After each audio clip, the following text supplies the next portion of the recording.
بسم الله الرحمن الرحيم السلام عليكم ورحمة الله وبركاته كلنتي wanaagsan mar kale waxaan jeclaysaynaa inaan soo gudbiyo muuqaal aan u arkay inuu faa'iido inoo wada leeyahay dhamaanteen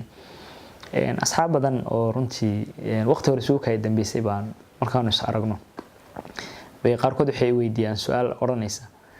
Cabdalla wali ma halkii baad joogtaa qaar baa yiraahdo wali ma shaqadii baad ka shaqeynaysaa runtii la yaab bay ku noqotaa miya inaan wali aan joogo meesha iga tageen qaarkood wali inaan joogo yacni runtii goob aan ka shaqeyn jiray aan haddana aan ka shaqeynayo ma garan karayo ujeedada dhabta ah laakiin ka dambaysa taa laakiin waxaan u arkay inay jirto runtii qanaaca la'aan oo runtii naftu ama nafyaasheena ay ku gadaaman waxaan dareemayaa waliba shakhsiyadayda markaan ka eego su'aalaha la weydiinayo waxaan dareemayaa asxaabtayda aysan igula qancin waxa aan ku qanacsanahay inaysan igula faraxsaneen waxaan ku faraxsanahay noloshuna waxa weeye qofku waxa uu haysto iyo halka uu joogaba inuu ku qanacsan yahay ku faraxsan yahay waayo ilaahay wuxuu ku siiyay inaad ku faraxdaa ilaahay meesha uu ku joojiyo de wixii adoonaysa ilaahay ka siiyay inaad ku faraxdaa sita la mid ah markaan iswareysano dhalinyarada qaar ee goobaha qaar ka shaqeynaya ama kuwa laftooda su'aalaha weydiinaya waxaan ka dareemayaa qof walba inuu ka dayranayo waxa uu ku sugan yahay waxaan ka dareemaa oo ka arkaa inuu qof walba qawadsan yahay waxa uu runtii meesha uu ka shaqeynayo shaqada lafteedu qawadsan yahay qaarkood gunnada iyo waxay helayaan bay qawadsan yihiin qaarkood macnaheedu waxay qawadsan yihiin inay halkan ay ku nool yihiin ee ahayd inuu macnaha meesha saaxiibkii hebel uu ku nool yahay inuu ku noolaado laakiin waxa laga yaabaa saaxiibkiisa uu isagu hiigsanayo in runtii qudhiisu uu leeyahay waran sida saaxiibka hadda isaga xamaalan lahayd oo isaga noolaan lahayd malaha taasa fiicnaan lahayd waayo qof walba in gubta hoostaala qof kastana waxa ku hareeraysan caqabado oo runtii uu san ku faraxsaneen waxa uu haysto waxa uu arkaa qof walba waxa isaga ka maqan inuu haysto ninka kale saaxiibkiisa marka si loo eegana waa nooc min al-iimaan darra marka si kale loo eegana waa nooc min al-qanaaca xuma oo qofka noloshiisa ka haysata marka haddii aadan ku qanacsaneyn waxa Ilaahay ku siiyay iyo xaaladda aad ku jirtay Ilaahay adiga ka yeelay iyo goobta adiga ku nooshahay Ilaahay kugu nabadgeliyay caafimaad iyo wanaag buu kugu siiyay oo shaqo haduu doono kugu daray ama cilmi iyo goobad wax ka barato oo kugu daray inaad ku qanacsanaan weydo ونوع من الضغنما إله سبحانه وتعالى نمعوينكم السيئ وحين فرعينا نكو حمدنه هدان كو حمدنا إنو نوكر لنا هدان كو حمدن ويننا وحان هيسانا إنو نغا نقصامنا هلكا waxaad ka garan karaysaa marka waxa aad haysato waad ku qanacsantahay oo qanaaca nafsiyan aad haysato waxa dareemaysaa inaad faraxsantahay oo farxad iyo reyn baad dareemaysaa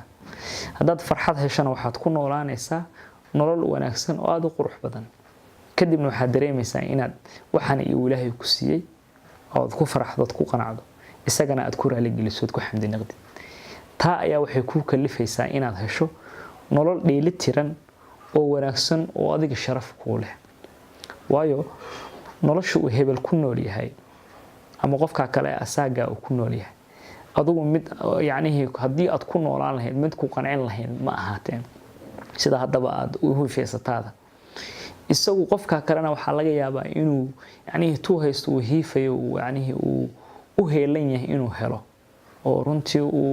uu dareenayaba tan uu suu macna uu rajaynayo inuu heli lahaa taadu aad haysato kale marka yacni waa halkii suugaantii kala hayd Soomaaliyeed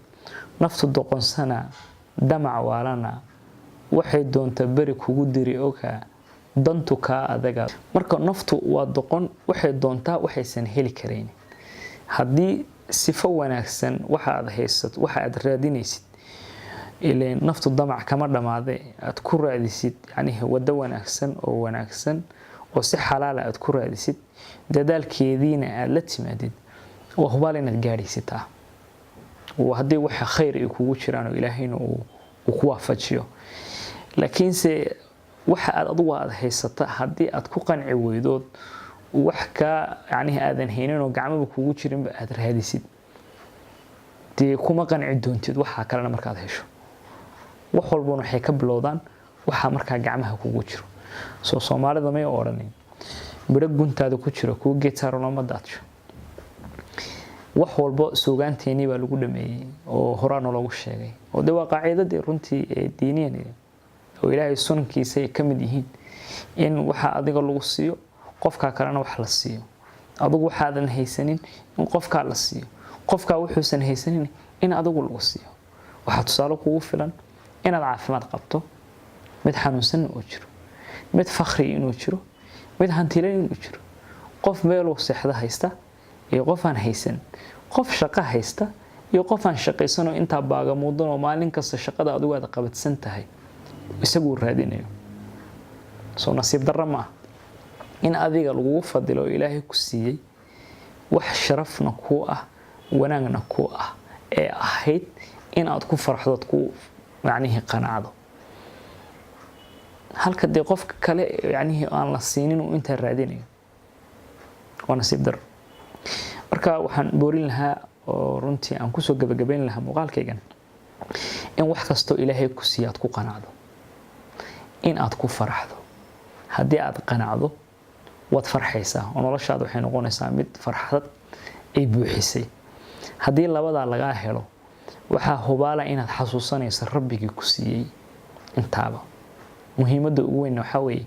inaad markasta Ilaahay xasuusnaato inaad xasuusnaato nimcooyinkan Ilaahay nagu galladaystay ee faraha badan leh aan soo koobi kareynin in Ilaahay uga mahad celino markastana inaad ogaatid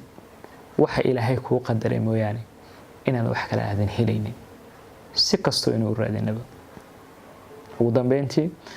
qof walba wuxuu Ilaahay siiyay inuu ku qanco si inuu faraxno qanaaco la helaa farxad la helaa aad baan u mahadsantihiin. Assalaamu calaykum waraxmatullaahi wabarakaatuh.